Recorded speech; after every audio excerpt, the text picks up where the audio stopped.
So we've had an unexpected change of plan. Because this update was supposed to be about building muscle, and, I started focusing on building muscle at the end of last year. Around November, we started reverse dieting my calories out of my cut phase to go into a surplus to then build a little bit more muscle. So the past couple of months, I've been focusing on muscle, but we've had an unexpected change of plans because we are now going into a mini cut. Now, the reason for this is not because I feel really shit in my body. Obviously, with a build, it comes with putting on body fat. We know that. I was there for it. I'm ready for the journey. I've done it before.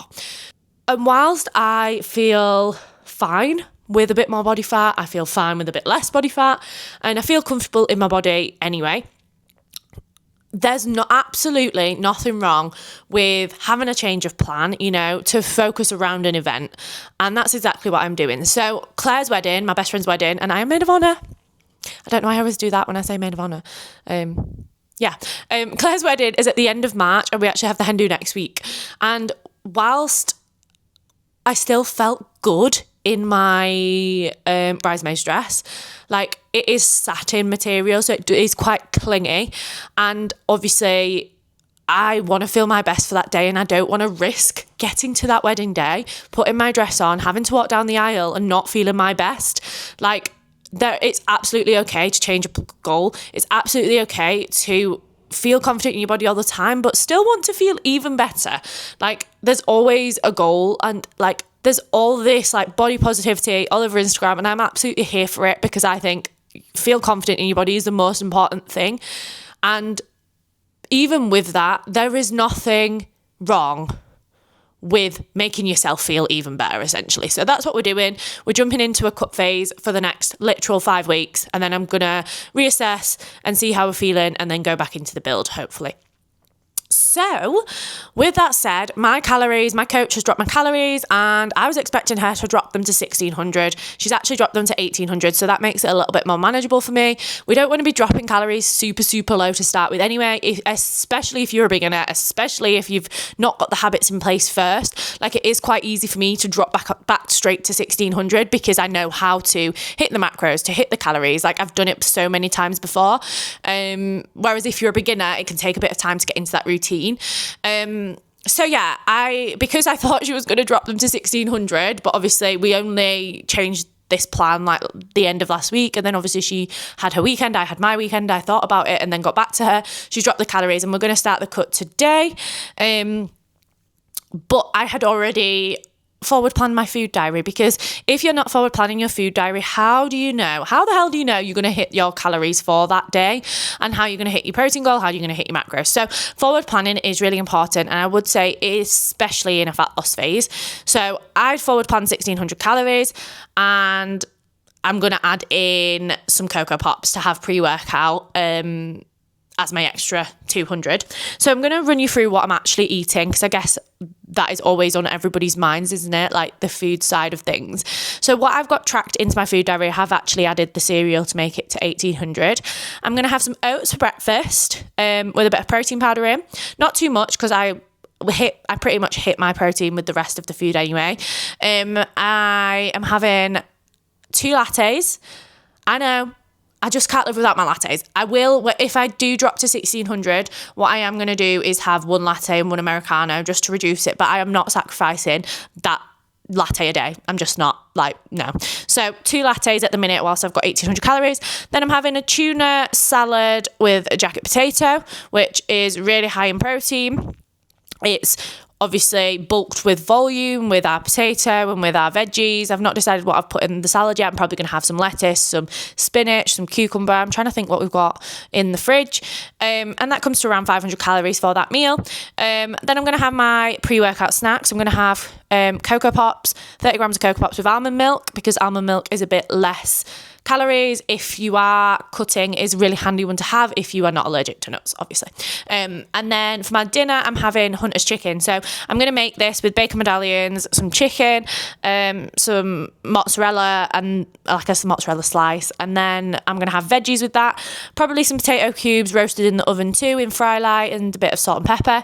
And then I'm finishing my day with a Aldi dark chocolate bar and some peppermint tea, just to make myself a little bit more satisfied with that, but so I don't eat the whole pack of the dark chocolate. But the Aldi ones are really handy because they literally come in the size of a portion. So literally you can get one out and it's so easy. It's not like a bar where you sat there eating your 2 squares and you're like, I could eat the rest. So yeah, they're really handy. So that's actually what I have for the full week this week, Monday to Friday. And it's what I tend to do most weeks anyway. I have the same meal preps for the 5 days. So we're prepped, we're ready. Obviously I can just grab the tuna, and grab the salad, that's quite easy for my lunches. So we're all ready to go for the week. The reason I do that as well, is because it's just easier. It's better on your digestion. Your body gets used to the food you're eating. And it's just easier for prep.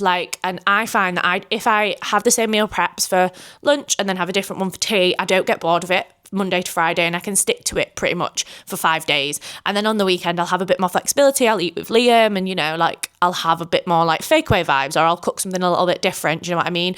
Or have a pizza if I want a pizza, but obviously within calories. And then I will change the meal preps. Next week, I'll probably have something different, just to keep it all exciting, if you do get bored of food quite easily. So that's the food side of things currently. I don't even know I have not weighed myself this morning, but I did over the weekend. I should have really weighed myself this morning. But my weight as of the weekend was 74 kilos. So starting weight, 74 kilos. Starting waist measurement, because that's always a good one to measure, because we don't just focus on the scales. My waist was around 71 centimetres. So we'll see what it is at the end of week 1. With training, what am I doing with training? Training, we're just doing our 4 sessions. This doesn't change whether I'm building muscle, whether I'm in fat loss. I'm aiming for the 4 sessions. I'm aiming to get strong. I'm making sure I'm progressively overloading and training as hard as I possibly can, whilst form is obviously good. We want to be focusing on feeling it in the right muscles, before upping the weight.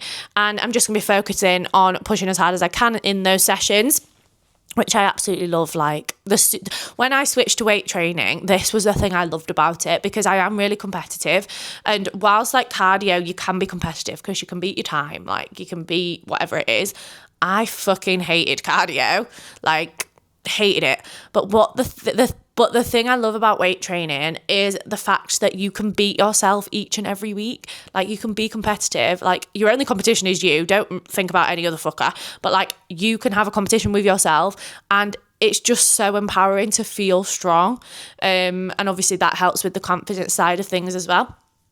So yeah, there's no change there really. 4 sessions a week. I've got 2 upper, 2 lower, and I'm going to be really consistent with it, because I'm going to be able to get them in hopefully through the week with 1 on a weekend. And yeah, I'm excited. I'm loving the split that I've got at the minute with the 2 upper, 2 lower. I'm loving the exercises. That's why also I have a coach as well. She programs and does it all for me. She puts in exercises that I wouldn't have thought of. So I get to try new exercise. It keeps it exciting. Whereas you might stay where it's comfortable with the exercises that you know. And it's always good to have a workout refresh every couple of months anyway, because you don't want your body to hit a plateau. So yeah, if you have been using the same workouts for a while and you've hit a plateau, that could be one of the reasons why. Or it could be that you're not training in the right way and you're not making your workouts as effective as they need to be to see fat loss progress or muscle building progress. Or it could also be the nutrition side, because obviously you need both. Anyway, I'm digressing. Where am I going with this? Anyway, so that's the training side of things. I'm trying to think what else we're focusing on with the training. No, literally that. And then obviously 10,000 steps, which didn't change with my build phase either. And she's not said this, but I am going to probably add in a tiny bit of cardio, maybe just 10 minutes to start with, because I've not done cardio in a while. So yeah, I'm going to add 10 minutes of cardio in, whether it's a Stairmaster, whether it's the treadmill, I'm not sure. I do need to get some running trainers though, because I actually do want to start doing, not running, I don't want to run. I want to do a 10-minute run, do you know what I mean? But I feel like every time I do, my ankles and feet and knees hurt, so I don't want that.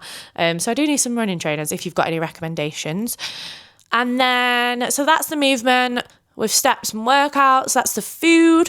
And then just my usual habits. They're super important as well. We don't want to be stressed. We want to be taking time for us. We want to be making sure we're getting enough sleep, because if we're not, our hunger hormones are going to be all over the place. And also we're not going to want to get our training in. It's going to make us CBA mode, and we don't want that either. Water intake, just me matching my Stanley with my top. Also, how cute is this top?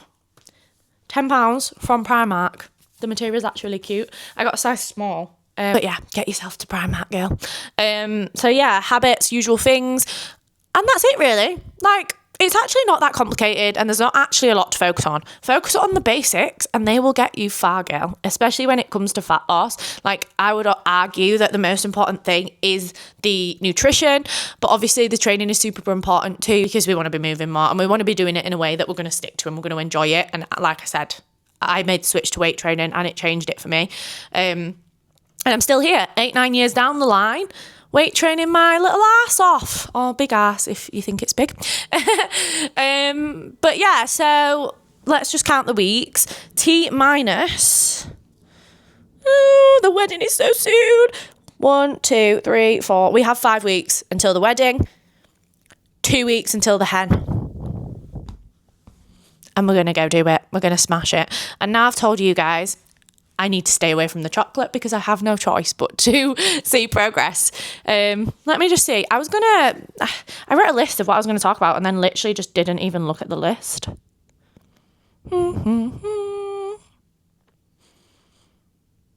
Yeah, that's literally it. And then also with the hen do, obviously this will probably be on the update then, but what I'll probably do with the hen do is take the day untracked. Like, it's absolutely okay to go enjoy your weekend for a day as long as you're not in the fuck it mindset and you're not spending the whole weekend binging and just eating everything because you think you've got to restrict it the following Monday.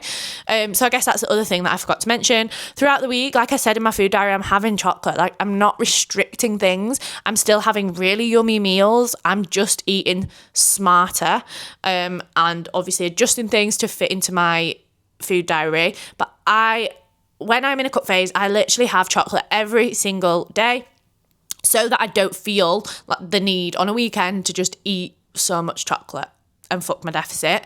So that untracked day for the hen do will be the Saturday. I'll go enjoy the whole day because I'm going to be stressed with the hen anyway. I don't want to worry about the food. Obviously, we've got food out. So I'm going to enjoy that as an untracked day that week. I'm going to smash my calories the rest of the week. I'm not going to change anything. I'm going to enjoy myself and just get back to it this Sunday. I'm still going to track the Friday and then I'll be back as normal on the Monday, back to the cut. But yeah, hope you enjoyed that. If you want more updates on this 5-week cut, then make sure to like, subscribe, and you'll see me soon. But yeah, I'll see you in the next one, which I will film probably in like a week. Bit more of a progress update and how my week's gone, and then any changes for the following week. So if you are losing fat, it's a good one to follow along with. But yeah, I will speak to you soon.